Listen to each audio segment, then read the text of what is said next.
K-pop terms that every K-pop fan, welcome to K-pop terms, or Korean terms that every K-pop fan should know.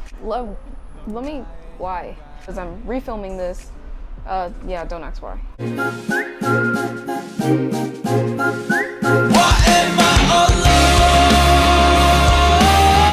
The first term we have is 애교, which basically means really cute, or when an idol does something really cute. Usually it's something like that. 마크 애교 주세요 이러는데. 역시 잘해. It's low-key really cringy to me, but I don't know, they do it a lot. People seem to like it. The second term we have is saesang. It's basically a different breed of K-pop fans. They are usually really crazy, highly over-obsessive. You don't want to mess with them. You don't want to talk about their faves. They will come at you. Around May of 2016, BTS took a break and announced on the V app that they were going on a vacation to Norway and Sweden. But amidst having their peaceful break in Sweden, the boys were chased down by a sase. Some claim that the boys were actually chasing down a taxi, but personally, I don't think that justifies a fan chasing after them, especially as they were carrying heavy bags and backpacks. Another sase chased down Sugar and documented it with her phone.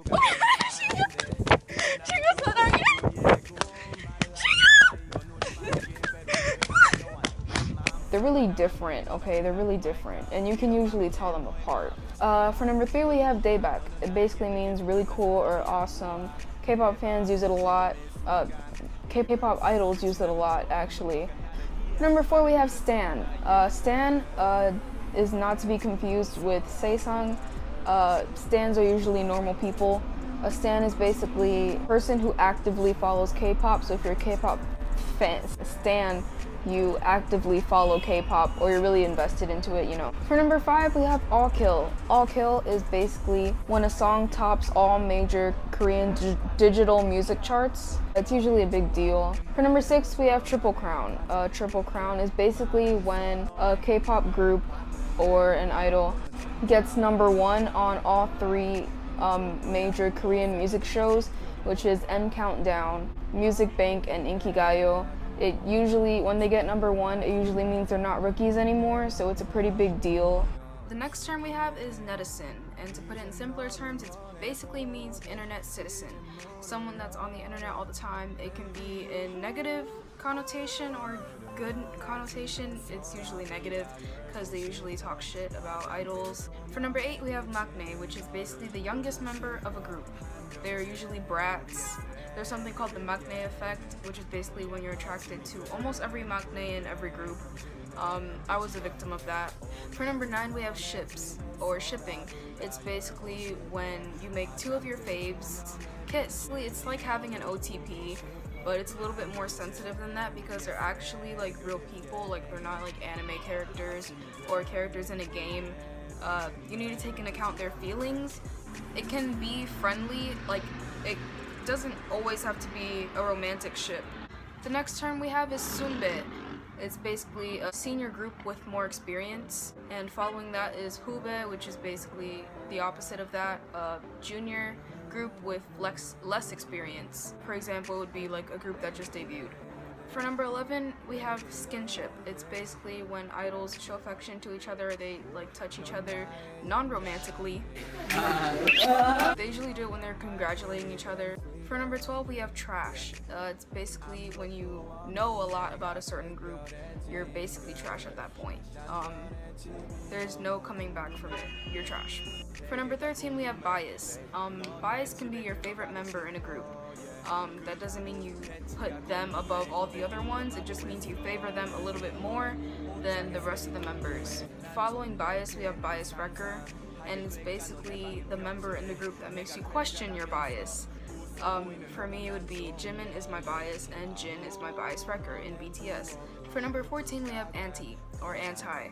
They basically are people that go against groups. For number 15, we have comeback. It's pretty self-explanatory. Basically, when a group or an idol comes back from being in hiatus, they usually come back with teaser images. It really depends on the group. Number 16, we have fighting. It's basically like words of encouragement, like you can do it kind of thing. Number 17, we have hyung. It means older brother. So when you hear younger idols say it to older idols in their group, they're just really close and they call each other older brother. For 18, we have Daesung. It means grand prize or like artist of the year kind of prize. It's a pretty big deal. For 19, we have year line or liners. It's when a group of idols or certain idols were born in the same year. It makes them that year's liners. So for example, 96 liners, 97 liners, 95 liners. In Korea, I'm pretty sure if you were born in the same year, they have this belief that you guys are going to be like best friends or something. Number 20, we have hanbok. It's basically the Korean, I'm saying basically a lot. Hanbok is the Korean traditional clothing, or it's a traditional dress. 21, we have fan service. It's something that idols do to please their fans, or it's like a form of entertainment for their fans. It's kind of weird. It really makes you question their sexuality, because they'll do some really questionable shit and you'll really think like are they gay? And it'll really make you question if you're gay too, because you like that shit. It's not a bad thing, and it really sparks up some ships sometimes. 둘, 셋. Number 22, and I think this is the last one, we have the big three. The big three is the big three companies, entertainment companies of Korea, which are SM Entertainment, JYP Entertainment, and YG Entertainment. Lately, YG has been slacking, but since Blackpink made a comeback, I can't really say anything. That's pretty much all I have for this video. Let me know if I missed some. Let me know if I left any Korean or K-pop terms out, and just comment them that you think new K-pop fans should know.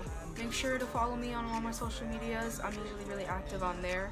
Yeah, that's pretty much all I have to say for this video. Thanks.